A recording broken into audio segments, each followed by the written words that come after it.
इस कहानी में टॉप है तेयोंग। कहानी की शुरुआत होती है जब तेयोंग बहुत ही बुरी तरह एक इंसान का खून पी रहे थे और वह इंसान खुद भी बहुत ही ज्यादा डरा हुआ होता है क्योंकि तेयोंग एक वैम्पायर होते हैं और वो उसका खून अपने नुकीले दांतों से पी रहे होते हैं। उसके बाद जब तेयोंग उससे दूर हटते हैं तो वो इंसान बस मरने जैसा हो जाता है, लेकिन तब भी वो तेयोंग से भीख मांग रहा होता है कि मुझे जिंदा रहना है, मुझे बचा लीजिए। लेकिन शायद तेयोंग के ऊपर इसका कोई भी असर नहीं पड़ता है क्योंकि वो वहां से हंसते हुए चले जाते हैं उस इंसान को मरता हुआ छोड़कर। और बहुत देर तक जब वो इंसान मदद की गुहार लगा रहा होता है तभी अचानक उसके पास भागते हुए आते हैं जंगकुक, जो कि प्रोफेशन से एक डॉक्टर होते हैं। वो उसे देखकर तुरंत बोलते हैं कि इसे तो तुरंत के तुरंत हॉस्पिटल ले जाना होगा वरना इसका बचना नामुमकिन हो जाएगा। फिर भी वो अपने जेब से रुमाल निकालते हैं और उस घाव पे बहुत ही कस के बांध रहे होते हैं। उसके बाद वो उस इंसान को उठाते हैं और लेकर उसे भाग रहे होते हैं। फिर उसके बाद जंगकुक जल्दी जल्दी उसे कार में बिठाते हैं और खुद भी कार में बैठकर ड्राइव करने लगते हैं हॉस्पिटल की तरफ। और ये सब तेयोंग देख रहे होते हैं जब वो एक दूसरी वैम्पायर के साथ इंटीमेट हो रहे थे उसी क्लब में जहाँ कुछ देर पहले उन्होंने उस आदमी का खून पिया था। और तेयोंग सोच रहे होते हैं कि क्या इस दुनिया में भी कोई किसी की इतनी हेल्प कर सकता है। और उन्हें मन ही मन जंगकुक काफी ज्यादा इंटरेस्टिंग लगने लग रहा था और वो चाहते थे कि वो उससे दोबारा मिले। लेकिन वो जो वैम्पायर होती है वो तेयोंग से कहती है कि तुम्हारा ध्यान कहाँ है, जिस पे तेयोंग बोलते हैं सिर्फ तुम्हारे ही तो ऊपर है। और उसके बाद वो दोनों साथ में डांस करने लगते हैं। लेकिन पूरे टाइम तेयोंग जंगकुक के ही बारे में सोच रहे थे कि आखिर ये कौन सा इंसान है जिसे मैं आज तक नहीं देखा यहाँ पर, और वो आते ही किसी की मदद कर रहा है। काफी ज्यादा इंटरेस्टिंग रहेगा जब मैं इसे फंसाऊंगा। वो यही सारी चीजें सोचकर खुश हो रहे होते हैं। उसके बाद जब पार्टीज खत्म हो जाती हैं तो वो और बाकी सारे वैम्पायर अपने अपने घर वापस जाते हैं। जब तेयोंग घर पहुंचते हैं तो उनकी मॉम गेट खोलती हैं और वो बोलती हैं कि तुम फिर से वही सारी चीजें करके आए हो। आखिर तुम्हें कितनी बार बताना होगा कि हमें इंसानों से दूर रहना होता है। तुम और तुम्हारे दोस्त हर दूसरे दिन वहाँ चले जाते हैं लोगों के बीच में। अगर कभी किसी ने जान लिया कि तुम लोग कौन हो तो तुम्हें पता है तुम्हारे साथ क्या हो सकता है, वो लोग तुम्हें जान से मार सकते हैं। लेकिन तेयोंग उनकी बात बिल्कुल भी सुन नहीं रहे होते हैं, वो बस अपने ही ख्यालों में खोए होते हैं। फिर उनके पिता आकर बोलते हैं कि तुम पहले ऐसे नहीं थे तेयोंग, पिछले कुछ सालों से तुम पूरी तरह बदल गए हो। पहले तुम बहुत ही अच्छे हुआ करते थे, हम लोगों की बात मानते थे, हमारा ध्यान रखते थे, हमारे साथ रहते थे, सारी चीजों का ख्याल रखते थे। लेकिन अब तुम बहुत ही ज्यादा खराब हो चुके हो, एक प्ले बॉय बन चुके हो। हर दिन तुम किसी दूसरी लड़की या फिर दूसरी वैम्पायर के साथ होते हो। आखिर ऐसा क्या हुआ है जिसने तुम्हें इतना ज्यादा बदल दिया है। और इसके अलावा हर दिन हमें नए केसेस सुनने को मिलते हैं कि तुमने आज किसी का खून पी लिया, तुमने किसी को मार दिया, तुमने किसी को सिर्फ खुद को खुश रखने के लिए परेशान कर दिया और उसको डरता हुआ देखकर बहुत हंसे। तुम्हारे बारे में अब ऐसी चीजें सुनने को मिलती हैं, पहले ऐसा कुछ नहीं सुनने को मिलता था। पहले तुम सबकी मदद करते थे। अगर तुम्हारे पास कोई पावर है तो जरूरी नहीं है कि तुम उसका गलत इस्तेमाल ही करो। जिस पे तेयोंग हंसते हैं और बोलते हैं कि मुझे कुछ भी नहीं फर्क पड़ता है जो भी आप लोग कह रहे हैं, मैं वही करूंगा जो मुझे करना है। और ये बोलकर वो चुपचाप से अपने कमरे में चले जाते हैं। और उनके माता पिता काफी ज्यादा परेशान हो रहे होते हैं। उनकी माँ तो यहाँ तक ये भी कह देती हैं कि इसकी शादी करवा दे, क्या हो सकता है अगर एक अच्छी वैम्पायर हमारे घर आए तो इसका ध्यान रखे और फिर ये वापस से पहले जैसा हो जाए जैसे ये कुछ 10 सालों पहले था। जिस पे तेयोंग के पिता बोलते हैं कि मुझे नहीं पता कि शादी करने से ये ठीक होगा भी या नहीं, पर जिस तरह ये अचानक से बदला है मुझे एक चीज तो जरूर पता है कि कुछ तो हुआ है जो तेयोंग हमसे छुपा रहा है, या फिर वो ऐसा होना ही चाहता था। जैसे ही उसे थोड़ी छूट मिली वो अपने मन का हो गया। उधर तेयोंग अपने रूम में होते हैं, बेड पर लेटे होते हैं और बस जंगकुक के ख्यालों में होते हैं। वो सोच रहे होते हैं कि चलो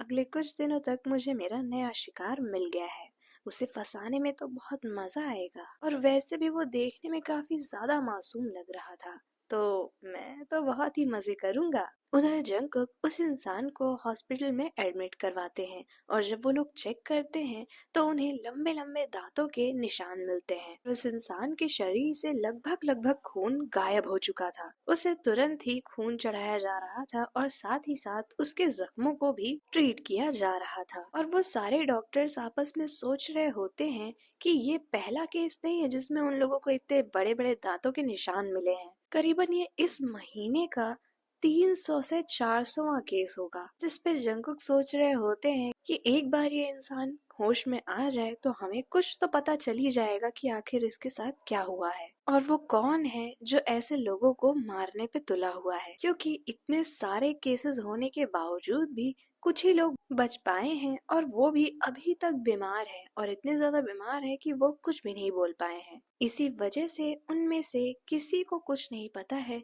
कि आखिर ये कर कौन रहा है। वो पूरी जी जान से उस इंसान की ट्रीटमेंट करते हैं और उसके बाद वो लोग थोड़ा सा रिलैक्स होते हैं क्योंकि वो इंसान अब खतरे से बाहर था। जंगकुक भी वहीं पर पड़ी हुई एक चेयर पर जाकर बैठते हैं और सुकून भरी सांस लेते हैं क्योंकि उन्होंने लगभग लगभग उस इंसान को बचा लिया। और वो सोच रहे होते हैं कि मुझे उसी जगह पे कुछ ना कुछ मिलेगा और इसी वजह से मैं आज वहाँ पर गया था कि मैं पता लगा सकूं कि आखिर वहाँ चलता क्या है और वहीं से इतने ज्यादा केसेस क्यों आते हैं। लेकिन भगवान का लाख लाख शुक्र है कि मैं वहाँ पर टाइम पे पहुँचा और इस इंसान को बचा पाया। उधर तेयोंग मजे से सो रहे होते हैं क्योंकि उन्हें तो ऐसा लग रहा था कि उनके काटने पर वो इंसान बाकियों की तरह या तो मर जाएगा या फिर बहुत ही ज्यादा बीमार होगा। लेकिन होने वाला तो कुछ और ही था। सुबह होती है और जंगकुक फटाफट से उस इंसान को चेक करने के लिए जाते हैं तो देखते हैं कि वो काफी ज्यादा स्टेबल है। फिर वो और भी ज्यादा डॉक्टर्स को बुलाते हैं कि अब उसे होश में कैसे लाया जाए जल्द से जल्द। तो वो लोग काफी चीजें उसकी मॉनिटर कर रहे होते हैं। उस इंसान को न्यूट्रिशन की कमी ना हो इस वजह से उसको लगातार ग्लूकोज चढ़ रहा था। उसके बाद वो लोग और ज्यादा वेट करते हैं कि वो इंसान होश में आ जाए।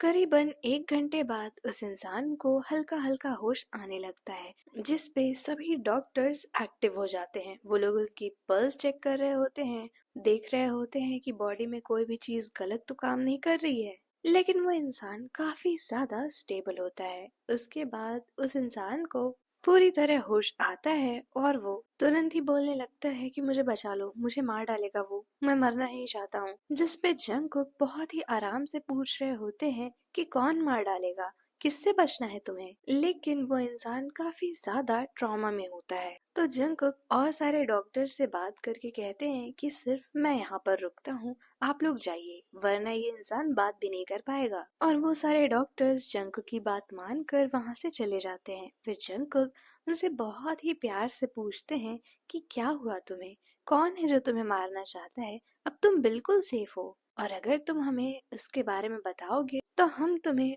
और भी ज्यादा सुरक्षित रख सकते हैं। जिस पे वो इंसान बहुत ही फूट फूट कर रोने लगता है और रोते हुए बता रहा होता है कि मैं तो पहली बार क्लब में गया था और वहाँ पर बस मैंने एक ड्रिंक पी और थोड़ा सा डांस कर रहा था जब वहाँ पर मेरे पास वो आया। तो जंगकुक उससे पूछ रहे होते हैं कि वो कौन।